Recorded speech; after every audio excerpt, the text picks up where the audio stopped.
Hello beautiful souls, this is me Nia. Welcome back और welcome if you new. और आज का ये जो ब्लॉग है ये मैं शूट कर रही हूँ काफ़ी दिनों के बाद। मैंने संडे रीसेट शूट किया है। सो इस संडे को मैंने जो भी काम किया आई थॉट कि मैं इसका ब्लॉग बनाऊँ and I decided to do it. तो सुबह सुबह ही मेरी मॉर्निंग रूटीन जो है उसी का मैंने ब्लॉग बना लिया। मैं संडे को पूजा ज़रूर करती हूँ, बाकी हर रोज़ हो सकता है मेरे पास टाइम हो तो मैं जोत लगा देती हूँ। अदरवाइज़ जब मैं ध्यान करती हूँ, सुबह मेडिटेशन करती हूँ तो सिर्फ जोत लगाती हूँ। बाकी पूरी विधि विधान से जो पूजा होती है ना वो मैं नहीं कर पाती हूँ, जैसे फ्लावर्स वगैरह लेके बाकी सब। लेकिन संडे को ज़रूर करती हूँ, अपने मंदिर की सफाई करती हूँ सुबह सुबह। एंड उसके बाद क्योंकि इस दिन में थोड़ा सा मेरे पास टाइम ज़्यादा होता है और मैं भाग भाग के पूजा नहीं करना चाहती, इसलिए मैं पूरा टाइम लेके इस दिन आराम से शांति से अपने मॉर्निंग रूटीन में प्रेयर कर सकती हूँ। और अपने मंदिर की सफाई भी वीकली मैं संडे को सुबह करती हूँ। मैं अपने व्लॉग्स में अपना मंदिर बहुत कम दिखाती हूँ।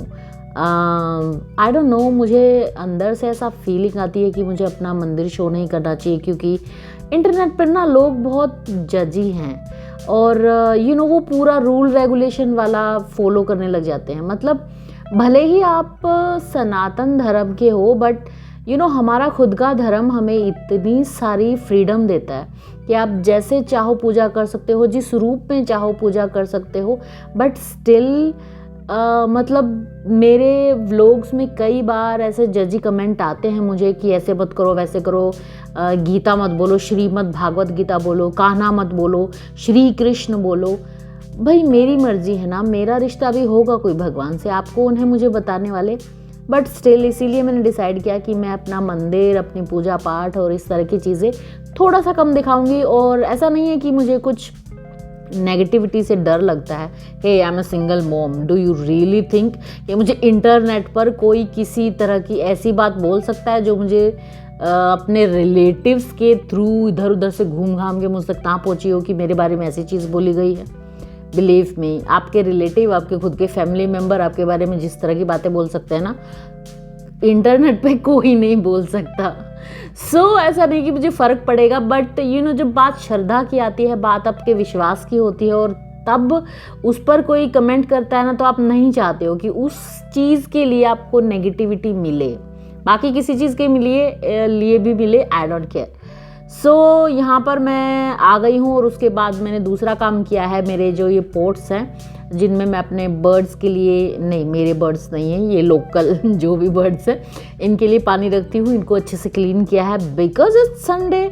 तो अच्छे से पूरा पीछे वाली बालकनी मैंने साफ़ कर दी, क्योंकि बहुत गर्मी हो जाती है ना बाद में, तो बालकनी में निकलना भी मुश्किल हो जाता है। इतनी ज़्यादा गर्मी पड़ रही है, पूछो बहुत, बुरा हाल हो गया है।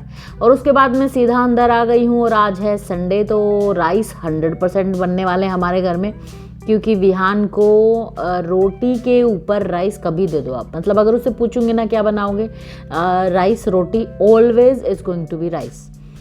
राइस उसको नमकीन राइस या इस तरह के राइस कम पसंद आते हैं, जैसे पुलाव वगैरह, वेजिटेबल पुलाव, वो मोस्टली राइस को खाता है, दाल के साथ खुश होके खाता है, कढ़ी के साथ भी कम खुश होके खाता है, राजमा, छोले। इसीलिए ये चीज़ें उबाल के मैं अपने फ्रीज़र में हमेशा रखती हूँ, ताकि जब भी वो बोले तो राजमा और छोले, वाह, जब भी वो बोले तो राजमा और छोले मैं तुरंत बना दूँ। ओके, सो यहाँ पर आज मैं बना रही हूँ दाल चावल, क्योंकि दाल चावल ना मेरा भी कंफर्ट फूड है। मुझे राजमा चावल और छोले चावल उतने ज़्यादा पसंद नहीं हैं जितने दाल चावल पसंद है। वैसे मुझे कढ़ी चावल भी बहुत पसंद है, बट क्योंकि मुझे खट्टी चीज़ों से एलर्जी है, मैं खट्टी चीज़ें नहीं खा सकती हूँ, तो मैं कढ़ी चावल भी नहीं खाती हूँ। अगर मैं खाऊंगी तो मुझे फिर अपनी एंटी एलर्जिक जो टैबलेट है वो लेनी पड़ेगी शाम को सोने से पहले। सो यहाँ पर मैंने रख दिए हैं चावल और दाल, क्योंकि फिर गर्मी हो जाएगी और गर्मी में किचन में काम करना it's a big no no. और ये मैं अपनी ऑलमोस्ट हर वीडियो में आपको अपना ये मग दिखाती हूँ ना, हेलो ब्यूटीफुल सोल्स वाला। जब मुझे ये दिखा था ना, I am like really really happy. जब मुझे ये अमेज़ॉन बोलेंगे या अमेज़ॉन बोलेंगे, आई डोंट नो, आप समझ ही गए होगे। अलग अलग जगह पे अलग अलग प्रोनाउंसिएशन होती है। सो यहाँ पर मैंने अपना मग दिखा दिया है जो मैंने अमेज़न से लिया था, और ये मुझे पड़ा था आई थिंक 90 रुपीज़ के आसपास, इसे मैंने 2 मंगा लिए थे। और फिर से ये महंगा हो गया अभी, और दोबारा अगर ये अंडर 100 आएगा तो मैं ज़रूर से 2 और मंगवाऊंगी, क्योंकि इस साल जो कॉफ़ी मग है वो मेरी नो बाय लिस्ट में नहीं है। और ऑलरेडी मेरे पास 2 से 3 ऐसे कॉफ़ी मग पड़े हुए हैं जिसमें थोड़े से क्रैक आ गए हैं, तो उनमें मुझे प्लांट्स उगाने हैं, मुझे टाइम ही नहीं मिल रहा है। मिट्टी पड़ी हुई है और उनमें बेल या फिर जेड प्लांट, इस तरह के प्लांट मैं सोच रही हूँ उगा के इंडोर रखूँ, एक अपनी वॉशिंग मशीन पे और एक अपने स्टडी टेबल पे, बट टाइम ही नहीं मिल पा रहा है। अगर मुझे शाम को टाइम मिला तो ज़रूर से आज या कल, अगर 2-3 दिन की छुट्टी इकट्ठी हो ना तो कई काम हो जाते हैं। पर अभी पीछे कई दिनों से ऐसा हो रहा है कि जब छुट्टियाँ इकट्ठी होती है तो मैं अपनी मम्मा के घर चली जाती हूँ, और जब मैं घर रहती हूँ तो फिर एक दिन अगर होना, एक दिन में तो सिर्फ बेसिक जो सफाई होती है वही हो पाती है। और अब विहान के FA1 स्टार्ट होने वाले हैं तो पढ़ाई चल रही है इसकी। But yes, one good news is कि मुझे विहान के लिए ट्यूटर मिल गई है, and I am so relieved कि एटलीस्ट अब मुझे विहान की स्टडीज़ पे पूरा मतलब सारा प्रेशर मुझ पे नहीं आ जाएगा। थोड़ा बहुत, क्योंकि उसके FA1 स्टार्ट होने वाले हैं 13 से, तो थोड़ा बहुत मैं करवाऊंगी, बट नॉट ऑल, कि सारा ही मैं करवा रही हूँ। एंड खाना वाना खाने के बाद आई हैव डिसाइडेड टू पोछा लगा दूँ, क्योंकि झाड़ू वगैरह जो है वो मतलब मैंने लगा दिया था पहले ही, उतना गंदा नहीं था। और जब गंदा नहीं होता है ना तो मैं फालतू में झाड़ू नहीं लगाती हूँ। I am a lazy kind of person. अगर मुझे सफाई भी पसंद है बट मैं लेज़ी भी हूँ, तो मैं कोशिश करती हूँ कि मेरी सफाई मेंटेन रहे, ताकि मुझे बहुत ज़्यादा सफाई ना करनी पड़े। घर मेरा क्लीन हो चुका है और अब बारी आती है विहान को इसकी ट्यूशन पे छोड़ने की। तो मैं स्कूटी पे जा रही हूँ इसको छोड़ने के लिए। बट अगर आप बाहर जा रहे हो तो सनस्क्रीन लगाना बिल्कुल भी मत भूलना। मैं जो सनस्क्रीन यूज़ कर रही हूँ वो है मामाअर्थ की rice water dewy sunscreen, and इसके साथ ही फेस वॉश भी मैं यही यूज़ करती हूँ, Mamaearth rice face wash with rice water and niacinamide. और ये दोनों का कॉम्बिनेशन बहुत ही सही है। Rice water helps brighten skin, niacinamide even out skin tone, protects from UVA and B rays. और इसके साथ में ही ना ये SPF 50 है। SPF 50 से कम की सनस्क्रीन तो यूज़ ही नहीं कर सकते हो आप, समर्स में इतनी तेज धूप होती है। और ये जो मामाअर्थ का राइस फेस वॉश है ये बहुत ही ज़्यादा माइल्ड है, आपके फेस को बिल्कुल भी ड्राई नहीं करेगा। एंड जो इसका टेक्सचर है ये देख सकते हो, बहुत थोड़ा सा यूज़ होता है और उसके बाद फोम जो है वो बहुत ज़्यादा आ जाते हैं और बहुत माइल्डली आपके फेस को क्लीन करता है। अगर आपको मामाअर्थ के ये प्रोडक्ट यूज़ करने हैं या ख़रीदने हैं अपने लिए, आप भी ढूंढ रहे हैं अपने लिए एक अच्छी सी सनस्क्रीन जो ऑयली नहीं हो, then you can go for this product. इसके लिए आप मामाअर्थ की वेबसाइट या मामाअर्थ की ऐप से इनको परचेज कर सकते हो। अगर आप मेरा कूपन कोड हुड्डा 2024 यूज़ करेंगे आपको मिलेगा 20% ऑफ। इन दोनों के लिंक आपको डिस्क्रिप्शन बॉक्स में मिल जाएंगे। इनके साथ ही अगर आप इनको दूसरे ऑनलाइन आउटलेट्स जैसे कि अमेजन, नाइका, फ्लिपकार्ट, पर्पल इनसे खरीदना चाहते हैं, उनके भी लिंक आपको डिस्क्रिप्शन बॉक्स में मिल जाएंगे। मामाअर्थ के सभी प्रोडक्ट, और ये भी ना सिर्फ ऑनलाइन बल्कि ऑफलाइन, इसका मतलब आपके आसपास के स्टोर्स पर भी इजीली अवेलेबल हैं। Mamaearth is all about goodness inside, and this goodness doesn't just lie in the product but also the value that they stand for. जैसे कि Mamaearth का plant based initiative, every time you buy from them, Mamaearth will link your order on the website to a tree that they plant. By 2025, Mamaearth is aiming to plant 1 million trees as a part of this initiative. इसके साथ ही Mamaearth एक Indian plastic positive brand है, that means Mamaearth recycle more than they use.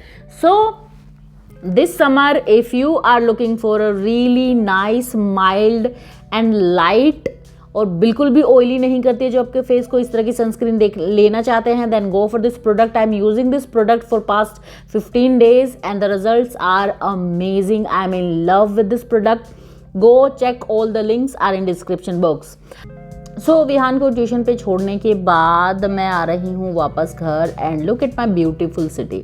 अगर कोई मुझे बोले कि आपको मतलब अगर आपकी खुद की सिटी पसंद नहीं है, आपको कहाँ रहना पसंद है, तो आई थिंक मुझे अपनी सिटी जो कि है रोहतक, इससे अच्छी लगती है चंडीगढ़ पंचकुला।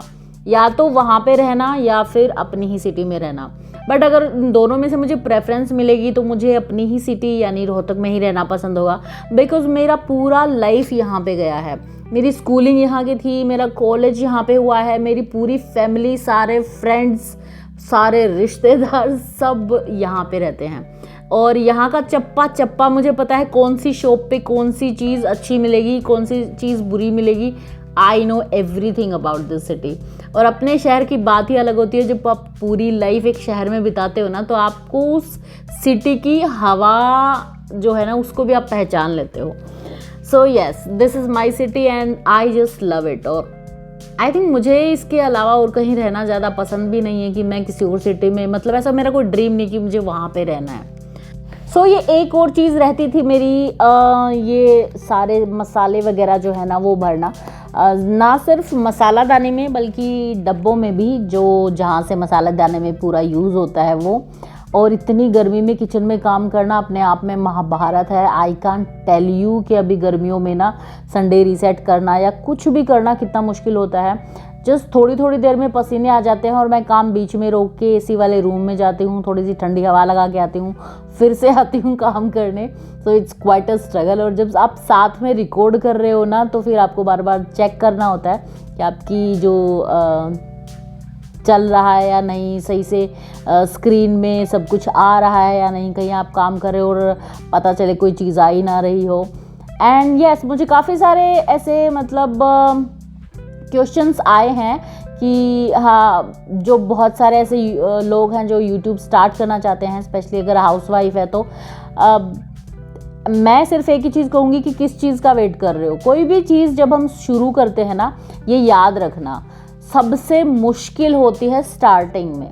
शुरू में करते हो तो बहुत मुश्किल लगता है, धीरे धीरे आपको पता चल जाएगा, क्योंकि आपको मोस्टली अपने घर में ही शूट करना होगा, तो आपको पता चल जाएगा कि कहाँ पे कैमरा रखने से कितना आपका जो डिस्प्ले होता है, डिस्प्ले में कितना आता है, और धीरे धीरे सब कुछ पता चल जाएगा। गिव इट अ मंथ, 10 से 12 वीडियो शूट कीजिए and you will be an expert. और ये मेरी जो है कपड़े जो हैं वो वॉश हो गए हैं, और उसके बाद ये शीट्स वगैरह रहती हैं, बस 2 ही जो लोड थे आज लॉन्ड्री के वो हैं, बाकी नहीं हैं। और जब तक ये वॉश होते हैं तब तक विहान के आने का टाइम हो जाएगा और फिर मैं उसको ले आऊँगी एंड देन फिर हम जाएंगे पार्क वगैरह में घूमने के लिए। So any more comments? हाँ, मुझे कमेंट्स बहुत कम आ रहे हैं आप लोगों के। प्लीज़ भर भर के कमेंट किया करो, जो भी आपका मन करता है प्लीज़ वो कमेंट मुझे किया करो। एक बहुत ही अच्छा सा सरप्राइज़ मैं आपके लिए लेके आने वाली हूँ बहुत जल्द, आई थिंक समर वेकेशन से पहले। इट्स बहुत लंबे टाइम से मेरे दिमाग में था कि मुझे ये चीज़ करनी है, बट मैं कंफ्यूज थी कि करूँ कि नहीं करूँ, व्हाट्स गोना हैपन, क्या सही होगा या नहीं होगा। तो ये लगा लो इस वीक में, और यस मे बी इसी वीक में मैं आपको वो सरप्राइज़ दूंगी and you will be glad. और जितने भी लोग उस मेरे सरप्राइज़ से जुड़ना चाहते हैं वो जुड़ सकते हैं। ऐसा कुछ नहीं है, मैं आपको कुछ खरीदने के लिए नहीं बोल रही हूँ, ना ही मैं कुछ बेच रही हूँ, ठीक है? डोंट वरी, मैं कुछ नहीं बेचने वाली आप लोगों को। सो ये जो मेरा पूरा घर है क्लीन हो गया है, कपड़े वगैरह वॉश हो गए हैं, उसके बाद ये चीज़ आपको पता है, अगर आप मेरे पुराने सब्सक्राइबर हैं तो मुझे बहुत अच्छी लगती है कि पूरे घर को ना खुशबू से महका दो। This is the like most Kameng and relaxing activity for me. जब मेरा पूरा घर एकदम, जैसे मैं बाहर से आती हूँ तो एकदम मस्त महकता है। और अब मैं बैठ के आराम से देखने वाली हूँ TV. Let me be talking. I told you no. If I said I'm sorry. No, you said what if I say I'm sorry. And you never answered me. So who's going to apology now? Sheldon, you're a condescending jerk. Why on earth would I want to do something nice for you? To go to Jewish heaven? Howard, please. This is Stephen Hawking. Perhaps my only intellectual equal. You can't be serious. Try to put yourself in my place. Imagine you're the sole human being living on a planet populated with nothing but dogs. And then it turns out there's another human being. Hang on, are you saying the rest of us are dogs? Okay. After that Vihaan के आने के बाद, park से आने के बाद, मैं park में बैठी हुई थी क्योंकि मेरी कमर में दर्द है 1-2 दिन से, कोई झटका वटका लग गया है शायद, तो मैंने 1-2 चक्कर लगाए और उसके बाद ज़्यादा प्रेशर नहीं डाल रही हूँ मैं, और उसके बाद मैं छत पे आ गई हूँ। आई डोंट नो व्हाई, लेकिन मुझे पार्क से ज़्यादा ना छत पे घूमना पसंद है। आई गेस पार्क में बहुत ज़्यादा लोग होते हैं and I don't like people, you know, बहुत ज़्यादा लोग हों या थोड़े हों, अगर मेरे आसपास ज़्यादा लोग हैं तो मुझे पता नहीं क्यों आई फील लाइक मेरी एनर्जी ड्रेन होती है। और छत पे कोई नहीं होता है और बहुत ऊपर होती हूँ मैं, so it feels nice, you know. अपनी छत पे मैं 2 घंटे घूम सकती हूँ बिना थके। पार्क में मुझे आधे घंटे में लगता है, like you know, just let's go. I don't know why, maybe I am introvert, that's why. So इसके बाद आ जाता है मेरा last step of Sunday reset, which is doing a meal plan और प्रेप, दोनों चीज़ें प्लान करना कि मोस्टली कौन से दिन क्या बनेगा। लेफ्ट ओवर जो है वो भी खाते हैं हम, ऐसा नहीं कि बना हर रोज़ ताज़ा ताज़ा ही बनाते हैं, कभी बच जाता है सामान तो वो भी एक दिन निपटाना होता है बैठ के। And obviously most of the time वो मैं ही निपटाती हूँ, क्योंकि यू नो बच्चे नहीं खाते हैं कि मम्मा ये तो कल बना था तो मैं नहीं खाऊंगा, तो मम्मी को ही फिनिश करना होता है वो। सो मैंने भिंडी वगैरह काट के रख दी है, आलू जो है वो बॉईल कर दिए थे पहले ही, क्योंकि आलू और पूरी बनाने वाली हूँ मैं। विहान के एग्ज़ाम आने वाले हैं, तो जिस दिन उसका हिंदी का एग्ज़ाम होगा उस दिन मैं आलू पूरी ज़रूर बनाती हूँ, क्योंकि विहान को हिंदी में सबसे ज़्यादा प्रॉब्लम आती है। हिंदी उसका सबसे वीक सब्जेक्ट है, उसको पढ़ना बिल्कुल पसंद नहीं है, तो उस दिन यू नो उसका मोरल बूस्ट करने के लिए। एंड आफ्टर दैट मैं आ गई हूँ किचन में, और जो थोड़ा बहुत काम बचा हुआ था ना वो हम फिनिश करने वाले हैं, बिकॉज इट्स संडे और आज मैंने बहुत काम किया और गर्मी बहुत है, तो डिनर मैंने नहीं बनाया है। हमने बाहर से ऑर्डर किया था और बाहर का खाना खाया है। येस, मैंने बोला था कि हम बाहर का खाना नहीं खाएंगे, बट महीने में एक बार मैं बाहर का खाना खाती हूँ ज़रूर। पहले ज़्यादा खाती थी, दो बार तो हो ही जाता था, और अगर मैं स्कूल में हूँ तो वहाँ भी ज़्यादा हो जाता था, बट अब मैंने ना एक बार कर दिया है कि हाँ, विहान के लिए मैं ऑर्डर कर सकती हूँ, भले ही मुझे 2 से 3 बार ऑर्डर करना हो, बट अपने लिए मैं पूरे मंथ में सिर्फ एक दिन मैंने अलाउड करके कि मैं सिर्फ एक ही दिन बाहर का खाना खाऊंगी, दैट्स वाई। सो ये जो है मैंने सुबह की तैयारी कर दी है, अपने ड्राई फ्रूट्स भिगो कर रख दिए हैं, और अब ये सारे बुक्स वगैरह जो विहान पढ़ाई कर रहा था टाइडी अप करके सोने का टाइम आ गया है। सोने से पहले टाइडी अप करना बहुत ज़रूरी है, क्योंकि जब मैं सुबह उठती हूँ और मुझे चीज़ें फैली हुई दिखती है तो मेरा पूरा दिन ख़राब हो जाता है। और आज सुबह से ही मैंने यही शो चला रखा है, तो सोच रही थी मैं कि इसके 2-3 सीज़न कंप्लीट कर दूँ, छोटे छोटे से एपिसोड हैं, और उसके बाद स्टार्ट हो जाती है मेरी आयरनिंग। मैं मतलब जब भी आयरन करती हूँ तो ज़रूर नहीं है कि विहान के अंडरगारमेंट्स आयरन करूँ, but every 2 weeks, okay, 2 weeks में एक बार मैं ज़रूर करती हूँ, क्योंकि ये होजरी का कपड़ा होता है ना, तो थोड़े से मुड़ जाते हैं बार बार धुलने से और वो अच्छे नहीं लगते हैं। मतलब अगर अभी जैसे आगे समर आ रही हैं तो विहान को स्विमिंग के लिए भी जाना होगा, तो अभी से मैं खुद को आदत डाल रही हूँ कि मैं इसके अंडर गारमेंट्स जो हैं वो भी वीक में एक बार तो ज़रूरी होंगे आगे आगे, अदरवाइज़ वीक में 2 टाइम्स 2 वीक में एक बार मैं आयरन ज़रूर करती हूँ। और विहान की ड्रेस आयरन हो जाएगी, और टी शर्ट्स भी मैं इसकी आयरन कर देती हूँ, हमेशा नहीं करती, लेकिन जब ये है कि 5-6 बार धुल जाती हैं तो थोड़ी सी इनमें सिलवटें ज़्यादा आ जाती हैं, तब मैं इनको आयरन करती हूँ, क्योंकि इतना फ्री टाइम नहीं होता है मेरे पास। और टी शर्ट्स को आप बाहर भी आयरन करने के लिए नहीं दे सकते हो, उनके पास बहुत हैवी जो आयरन होती है वो होती है, तो इसलिए। और उसके बाद हम वाइंड अप करते हैं, यहाँ पर ब्रश करेंगे और अभी हम सो जाएंगे। पूरा संडे हमारा बहुत अच्छे से गया, पहले एटलीस्ट विहान का अच्छे से गया, मेरा तो पूरा मोस्टली क्लीनिंग में ही जाता है। इसीलिए जब 2 दिन की छुट्टी होती है मुझे बहुत पसंद होता है, एक दिन मैं क्लीनिंग करती हूँ, एक दिन मैं मस्त बैठ के आराम से टीवी वगैरह देखती हूँ, अपने दोस्तों से चुगलियाँ करती हूँ। सो ये थे मेरा एक वर्किंग वुमेन का नॉर्मल सा संडे व्लॉग। कैसा लगा आपको मुझे ज़रूर बताइएगा, कमेंट ज़रूर करो please please please, like share subscribe and bye.